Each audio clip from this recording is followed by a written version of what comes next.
Done a great job. I never spent much time at Harold Park.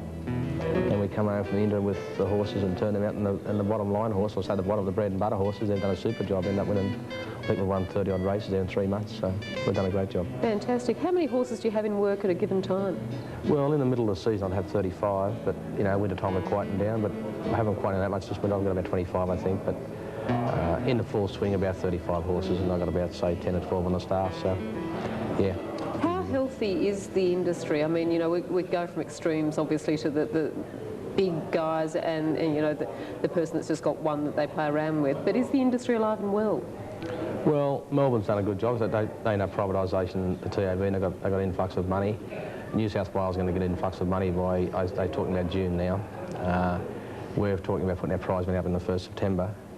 It hasn't been that healthy, but I can see the light now that it's getting fairly healthy now with the privatisation of the TV and of the TAB and all that. So let's hope it does get, you know, a lot healthier. Well, you've been here in Tassie for the launch of the Inter-Dominion. Do you think people are aware, those people that aren't involved actively in pacing, what an important race this is on a worldwide scale? Not really. You know, as your president said this morning at the launch, it's one of the 7th biggest part of and it's world recognised. You know, it's the only race in the world, the only race in Australia that's recognised worldwide. You know, and same as the Melbourne Cup. People from overseas don't realise that they think of the Melbourne Cup outside our industry. They don't realise how big it is. But the Inter-Dominion is recognised worldwide. You know, it does get coverage worldwide. So, you know, it is a major event. You know, and it brings an influx of people. Say, you know, it could bring in 10 to 15,000 people. And I've got to say, this Inter-Dominion in March has had a lot of interest. You know, it's from people. It's going over on tours and that sort of thing. So it will be a big influx of people. What do you think about the track? There's been a little bit of controversy about the size of it. What do you think? Well, I'd like to see a 1,000-metre track, you know, and I'm all for that. But, you know, and as in the news now, I think he's looking at shifting onto a 1,000-metre track or going somewhere bigger through the football. But, you know, I think for everyone concerned, for the punter concerned and the people getting a fair run for their money, I think a 1,000-metre track's the fairest way. But, you know, we've got to live with this. We all know what the track is before we come down here anyway, and I'm not against that. So you'd still bring some starters? Oh, my word. You know, as I've said earlier, and I said if it was on King Island, I'd still go, because Inter-Dominion is Inter-Dominion, as we just said now a couple of minutes ago, that the Inter-Dominion is recognised as, you know, it's the ultimate race in harness racing. You know, every trainer and driver strives to win an Inter-Dominion, and that's what it's all about. You know, and every breeder wants to breed an Inter-Dominion winner. You know, and that's the way it is. So how many Inter-Dominions have you actually won? I've ended up winning 4. What was the best? I think, you know, they've been all great, they're all special, and all sort of different horses hold different things for you, you know. When I won with Koala King, there was 35,000 people at Harold Park. So that was a big buzz. I was a young 30, and you had sort of 35,000 people there, and it was one of those things that you sort of start off in the game and you're going through life, and you had mortgages and all that sort of thing, and it just makes it a lot easier for you than, you know, in 90 with Thorate was super. You know, he's such a great old horse. I loved training him. He was a lovely horse, and for Howard James to hop on and win on him was something special to me in a lot of ways, but people don't realise that Howard came to my place when he was 13 and working horses and helping me out and doing all this sort of thing to, at the end of that, you know, to give him a drive and win Inter-Dominion for him. I felt very proud of that. We owned a Warrior who was special. He was, I owned a third of him, I owned a bit of him, and House of Ancelot, he was special. He was real special, you know. I raced his grandmother, I raced his mother, we bred him.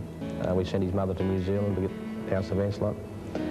He was owned by my 2 daughters, which was great, you know, Renee and Trace. So that was a very special one, you know. But it's hard. They had all different sort of at the time, you know, when you know there was sort of a 3 or 4 year gap between each one. So you know, he was quite special. Now I know it's very hard to sort of say, you know, who's the best horse you've ever driven or trained, but can you give me a bit of an idea? Oh, I've been asked that a million times. I'm very, very fortunate that I've had, you know, like the House of Ancelot, Thorate. I had the pleasure of driving Gamelite, you know, all them sort of horses I've had. I've drove some nice horses over the years, and Chicadios and Bundanoon, and I could name, you know, it's 20 or 30 horses, I suppose, that's been really good horses to me. But Thorate sort of sticks in my mind a fair bit. He was such a lovely mannered horse, and I enjoyed driving him. He didn't pull, he didn't, you know, done anything right in a race. He was, you know, he's very special to me, Thorate. I think and this little horse I got now, House of Ancelot, you know, he's a great little horse to drive too. So, but I don't want, I leave one out that's going to upset somebody. So, I've had the pleasure of driving some, you know, Sableyes was a great mare, you know, a little mare people didn't realise was a great ambition. She's a She was the daughter of Paleface Adios, you know. She won 17 races in a season, broke 2 Australasian records and 1 year an Australian record in stake money. So she was a great mare. So I just sort of couldn't name one actually. But Thor 8 sort of sits in that you know, he's sort of be hard to toss him. Is there one though perhaps that you've seen, not even driven or been associated with in your time that you've been involved in harness racing that really stands out in your mind? Yeah, I've had the pleasure of seeing some great horses. I was there the day at the Meadowlands in New York when Nihilator went 149. I've seen Jake Labrelle race, you know. Popular was a great horse.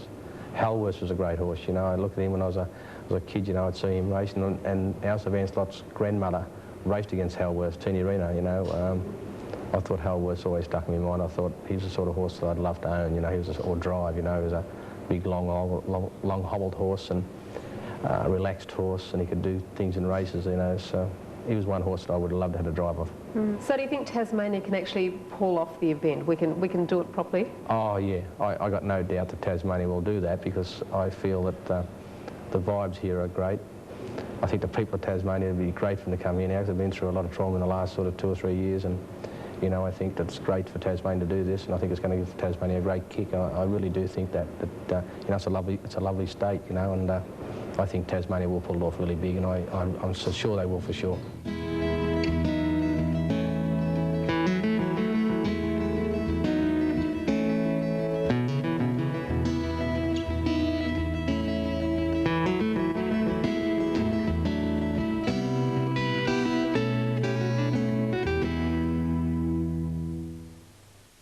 And Brian Hancock there talking about some great Australian paces.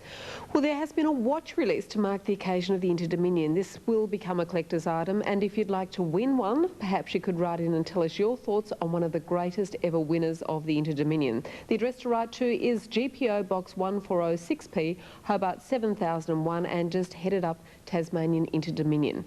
After the break, Alistair's off to Rest Point cooking and some superb PJs to win designed by Pyjama Whiz Kid Peter Alexander.